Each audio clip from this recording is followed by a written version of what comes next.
옛날 옛적 아름다운 프랑스의 한 작은 마을이 있었다. 이 마을은 기름진 녹지와 무성한 숲으로 둘러싸여 있어 마치 동화 속에서나 나올 법한 그런 평화롭고 조화로운 곳이었다. 마을 사람들은 자연과 조화를 이루며 살고 있었고 매일 아침이면 새들의 노래소리로 하루를 시작했다. 그러나 이 평화로운 마을의 한쪽 끝에는 사람들이 거의 발을 들이지 않는 깊고 어두운 숲이 있었다. 이 숲은 전설적인 신비를 간직하고 있었고 온갖 무시무시한 이야기들로 인해 사람들은 두려움을 느껴 그곳에 가까이 가려 하지 않았다. 그중 가장 유명한 이야기는 무려 수백 년 전 숲속 깊숙한 곳에 신비로운 신전이 숨겨져 있다는 것이었다. 그 신전은 강력한 마법의 힘을 지닌 보물을 숨기고 있다고 전해졌다. 마을에 사는 한 소녀 엘렌은 이 이야기에 특별한 호기심을 가졌다. 그녀는 항상 미지의 세계의 매력을 느꼈고 모험을 좋아하는 적극적이고 용감한 성격이었다. 엘렌은 언젠가 그 신전을 찾아 마을의 위험을 불러오는 어떠한 저주 같은 것이 있는지 확인하고 싶었다. 그래서 그녀는 결심했다. 혼자서 숲으로 탐험을 떠나 보기로 한 것이다. 어느 날 새벽 엘렌은 부모님과 친구들에게 조용히 인사를 남기고 작은 배낭을 들고 숲으로 나섰다. 아침 햇살이 나무 사이로 비치며 숲의 이슬을 반짝이게 만들었고 공기는 상쾌했다. 그러나 숲이 점점 깊어질수록 빛은 사라지고 음습한 기운이 맴돌기 시작했다. 엘렌은 조금 겁이 났지만 용기를 내어 나아가기로 했다. 숲은 그녀에게 수많은 신비로운 광경을 보여주었다. 다양한 동물들이 그녀의 존재를 감지했는지 숨어서 지켜보고 있었고 이상한 식물들과 들리지 않던 작은 속삭임들이 그녀의 주위를 맴돌았다. 그러다 어느 순간 엘렌의 눈앞에 작은 분수와 고대의 비문들이 새겨진 입구가 모습을 드러냈다. 바로 전설로 남아있던 신전의 입구였다. 신전은 생각보다 크고 화려했다. 벽에는 오래된 기호들과 신비로운 그림들이 새겨져 있었고 중앙에는 희미하게 빛나는 커다란 오브가 있었다. 그 오브는 마치 엘렌을 부르고 있는 듯한 느낌을 주었다. 엘렌은 천천히 다가가 손을 뻗어 그 오브를 만졌다. 그러자 갑자기 신전이 흔들리고 강한 빛과 함께 엘렌은 눈부심 속으로 빨려 들어갔다. 눈을 떴을 때 엘렌은 자신이 전혀 다른 공간에서 있다는 것을 알았다. 여기에는 시간이 멈춘 듯한 정적과 함께 불가사의한 아름다움이 가득했다. 여기는 마치 엘렌이 그토록 꿈꿔오던 동화 속 세계와도 같았다. 소녀의 앞에는 은은한 빛을 발하는 일련의 길이 나타나 있었다. 그 길은 그녀를 그 세계의 중심으로 이끌었다. 그곳에서는 오래된 마법사들이 엘렌을 기다리고 있었다.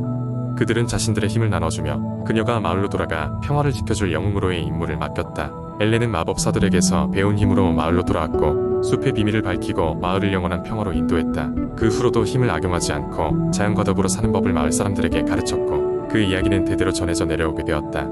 이렇게 엘렌은 전설적인 신전과 마법의 힘을 발견하고 그것을 착하게 사용함으로써 자신의 마을뿐만 아니라 주변 도시와 숲까지 조화롭게 만들었다.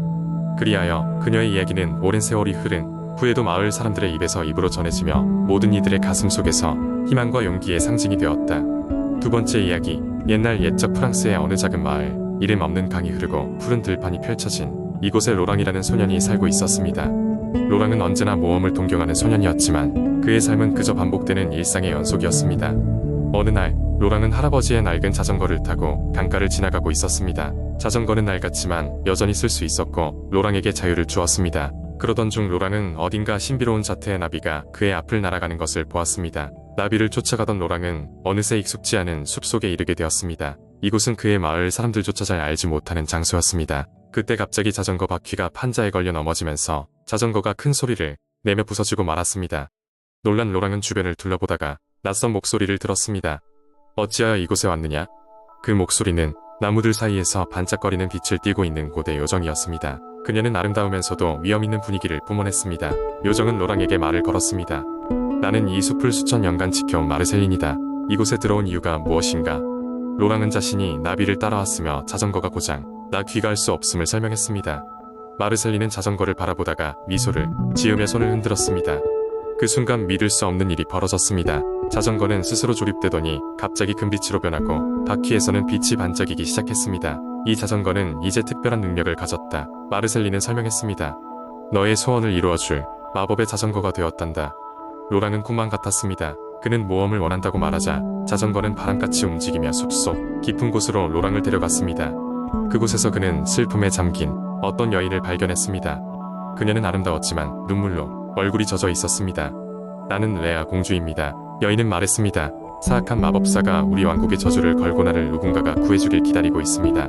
로랑은 선뜻 그녀를 돕겠다고 약속했습니다.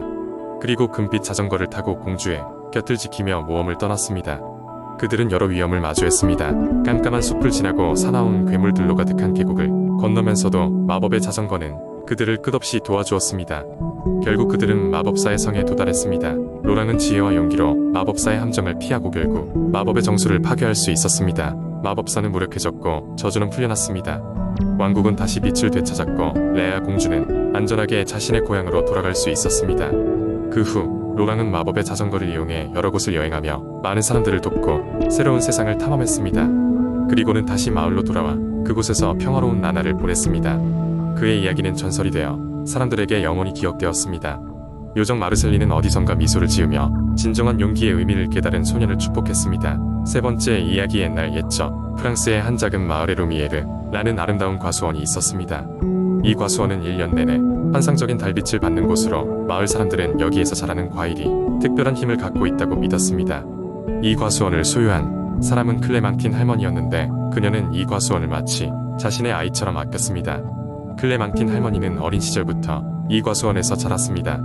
그녀의 부모님이 세상을 떠난 후 오랫동안 클레망틴은 홀로 과수원을 돌보았습니다. 그녀는 과일이 잘 익도록 정성껏 돌보았고 매일 밤 과수원을 돌아다니며 나무들이 달에게 이야기하도록 했습니다. 마을 사람들은 과수원이 달빛을 받아 더욱 아름답게 빛나는 모습을 보고 감탄했으며 클레망틴 할머니의 솜씨에 언제나 찬사를 보냈습니다. 어느 날 마을에는 알 수 없는 소문이 돌기 시작했습니다. 호수 건너편에 사는 한 부유한 상인이 루미에르 과수원에 비밀을 하나 내려 한다는 소문이었습니다. 그 상인은 과수원의 과일이 그 어떤 병도 치유할 수 있는 힘이 있다고 믿고 그것을 손에 넣어 큰 돈을 벌려고 했습니다. 그 소문은 클레망틴 할머니에게도 전해졌습니다. 할머니는 걱정이 되었지만 과수원의 비밀은 달과 그녀만이 알고 있었습니다. 그래서 그녀는 아직 걱정할 필요가 없다고 생각하고 마음을 가라앉혔습니다. 그러던 어느 날 밤 과수원에 이상한 움직임이 느껴졌습니다. 클레망틴 할머니는 잠에서 깨어나 과수원으로 나갔습니다. 그녀는 달빛 아래에서 숨어있는 그림자를 발견했고 그 그림자는 바로 호수 건너편의 상인이었습니다. 상인은 깜짝 놀라 달아나려 했지만 클레망틴은 그를 붙잡았습니다. 상인은 할머니에게 무릎을 꿇고 루미에르 과수원의 비밀을 알려달라고 간청했습니다. 클레망틴 할머니는 상인을 가만히 바라보며 말을 꺼냈습니다. 과수원의 비밀은 과일 겉이 아닌 마음에 있습니다. 과일은 어떠한 금전적 가치도 없습니다. 그저 그 과일을 돌보는 사람의 사랑과 진심이 특별함을 만드는 거지요. 상인은 클레망틴의 말을 듣고 과수원에 대해 다시 생각하게 되었습니다. 할머니는 상인과 함께 과수원을 돌아다니며 과일을 돌보는 법을 가르쳤습니다. 상인은 과일에 따스한 손길로 물을 주고 노래를 불러주었습니다. 그 결과 상인은 과수원의 비밀이 마법이나 특별한 힘이 아니라 그저 마음에서 우러나오는 사랑이라는 것을 깨달았습니다. 그 후 상인은 클레망틴 할머니의 조언을 받아들여 본인이 살던 동네에 과수원을 만들어 클레망틴의 가르침을 전파했습니다. 그의 과수원 또한 달빛을 받아 반짝였으며 사람들에게 사랑과 화합의 중요성을 전했습니다. 이렇게 해서 클레망틴 할머니의 과수원은 마을 사람들 사이에 전설이 되어 여러 세대를 거쳐 전해지게 되었습니다. 루미에르 과수원은 그 후로도 마을 사람들에게 평화와 행복을 가져다 주었고 그 과일은 여전히 누구에게나 사랑을 전달하는 매개체로 남아 있었습니다. 네 번째 이야기. 옛날 옛적 프랑스의 아름다운 마을 라비유에는 실즈라는 소녀가 살고 있었습니다. 그녀는 마을 밖끝 없이 펼쳐진 숲에서 자주 시간을 보내곤 했습니다. 이 숲은 놀랍도록 신비로운 곳으로 실즈는 이곳에서 많은 모험과 발견을 해왔습니다. 어느 날 실즈는 숲속 깊은 곳에서 빛나는 나뭇잎을 발견했습니다. 호기심 많은 그녀는 그 나뭇잎을 따라가 보기로 했습니다. 나뭇잎을 따라간 끝에 실즈는 놀라움에 빠졌습니다. 앞에는 거대한 고목이 있었고 그 고목에는 문이 하나 달려 있었습니다. 잘 보이지 않는 이 문은 자연스럽게 구석에 놓여있어 아무나 발견할 수 없었습니다. 문을 열자 실즈는 화려한 마법의 정원에 다다르게 되었습니다. 이곳에는 각양각색의 꽃들과 함께 이상한 생명체들이 많이 서식하고 있었습니다. 그녀는 무서움보다는 경이로움에 사로잡혀 천천히 정원을 돌아보기 시작했습니다. 이곳의 중심에는 깨끗한 호수가 있었는데 호수 안에는 은빛 물고기들이 유유히 헤엄치고 있었습니다. 정원을 돌아다니며 실즈는 사용자에게 소원을 들어주는 전설의 생물 루미라이트를 만나게 되었습니다. 루미라이트는 실즈를 반갑게 맞으며 그녀의 지혜와 용기에 감탄했습니다. 실즈, 그가 말했습니다. 너의 순수한 마음이 이 마법의 숲을 발견하게 했구나. 이곳은 특별한 장소야. 나의 힘은 이곳에서만 발휘할 수 있지. 루미라이트는 실즈에게 3가지 소원을 이룰 수 있는 기회를 주었습니다. 실즈는 곰곰이 생각한 후 첫 번째 소원으로 마을의 평화와 안녕을 기원했습니다. 그리고 두 번째 소원으로는 모든 사람들이 충분한 양식을 가질 수 있기를 바랬습니다. 마지막 소원을 말하기 전에 실즈는 자신의 욕심이 아닌 진정 필요한 것이 무엇일지를 깊이 생각했습니다. 마지막으로 그녀는 자신의 부모님을 그리워하며 그들이 늘 건강하고 행복하기를 빌었습니다. 루미라이트는 실즈의 소원을 모두 들어주었습니다.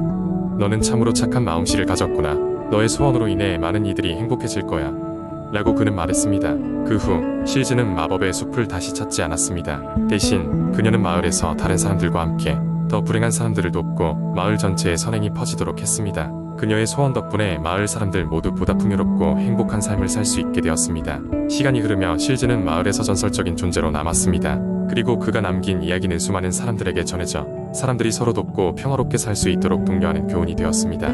이렇게 실즈의 마법의 숲 이야기는 오랜 세월 동안 프랑스 전역에 걸쳐 전설로 전해졌습니다.